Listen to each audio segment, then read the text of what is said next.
est putain de miraculé, les gars. C'est une dinguerie.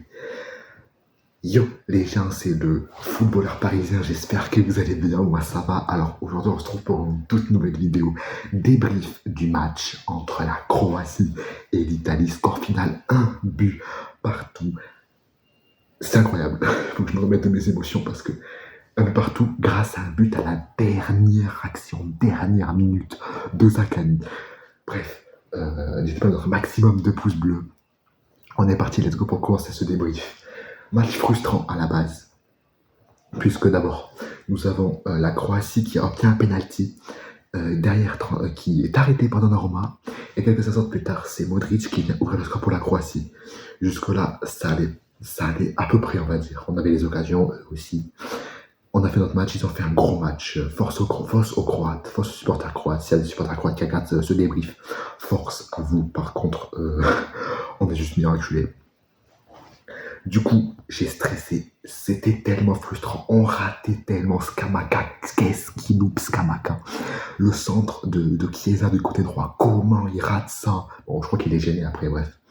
Et d'ailleurs, je cherchais un fautif au but qu'on a encaissé.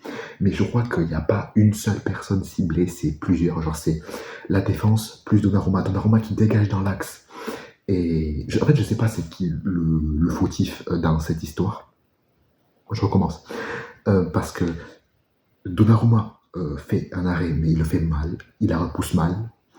Je sais pas si c'est Bastoni qui est de dos, du coup qui voit pas qu'il y a un centre et qui peut sauter, ou c'est Di Lorenzo qui est trop avancé par rapport au jeu. Donc, ce match est incroyable, Barella qui a dicté le jeu au milieu de terrain, tout comme Jorginho. Et l'entrée, en plus de l'ouverture du score, l'entrée de Chiesa a été un déclic. On était au bout du bout, on a fini Leverkusen, je n'arrive pas à en croire mes yeux, je réalise pas. Du coup, on affrontera l'Anati en 8e, la Suisse, si vous préférez. En 8e de finale de cet Euro, il va falloir vraiment faire mieux que ce qu'on a fait jusqu'à maintenant. Parce qu'il y a des erreurs techniques, et les erreurs techniques, surtout quand tu as un très bon pressing comme celui de la Croatie, c'est compliqué. Le match de Luka Modric, il est excellent. C'est du Luka Modric, quoi. Brozovic, lui qui n'avait rien fait sur les 2 premiers matchs contre l'Espagne et contre l'Albanie, il nous sort une très très belle performance ce soir. Alors oui, j'étais devant le match en mode ouais, mais Brozovic, il fait des paires de balles. Il fait des paires de balles parce qu'il essaye de faire avancer le jeu. Il essaye d'aider son équipe du mieux qu'il peut. En tout cas, je suis très content. Le changement a été payant de faire sortir Dimarco pour Chiesa exceptionnel encore. Même s'il n'est pas encore à son meilleur niveau, il est très beau. Raspadori aussi a été excellent. Quand il tirait le coup de pied, il est tiré parfaitement. Bon, parfois peut-être un peu trop rentrant et du coup facile à capter pour notre ami Livakovic. Mais on ne peut pas dire qu'il n'a pas essayé. Par contre, Pellegrini, le truc que je retiens de son match, c'est ses coups de pied arrêtés vraiment très mal tirés. Les corners, il les tirait vraiment mal. Il les tirait pas où est-ce qu'il fallait tirer, genre dans la zone, dans la surface et tout. Là, vous avez Bastoni et tout. Bastoni aussi qui rate sa tête, celle-là aussi. Elle rate de peu le cadre. Et Zaccagni, le héros. Zaccagni, je vais faire une statue en ton nom, Zaccagni. Je t'aime, mec. Je t'aime. Et surtout, plus particulièrement celui que j'aime et que je pardonne aujourd'hui, c'est Monsieur Calafiori.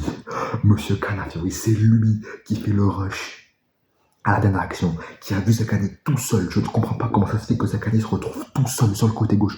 Où est Stanisic? D'ailleurs, en parlant de Stanisic, cette espèce d'enfoiré, il a simulé des crampes, alors que 2 secondes après, il courait normal. Il a fait un sprint normal. Bref. Calafiori qui donne le ballon à Zaccagni. Zaccagni qui se retrouve tout seul, on ne sait pas pourquoi. Il va te mettre un enroulé pied droit plein de lucarne, Livakovic ne peut rien faire. Et là, ça a été la délivrance.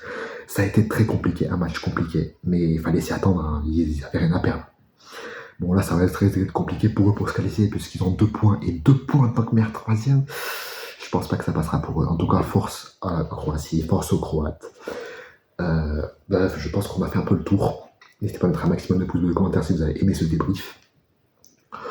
On se retrouvera pour l'Italie, du coup, pour le débrief du huitième de finale contre la Suisse.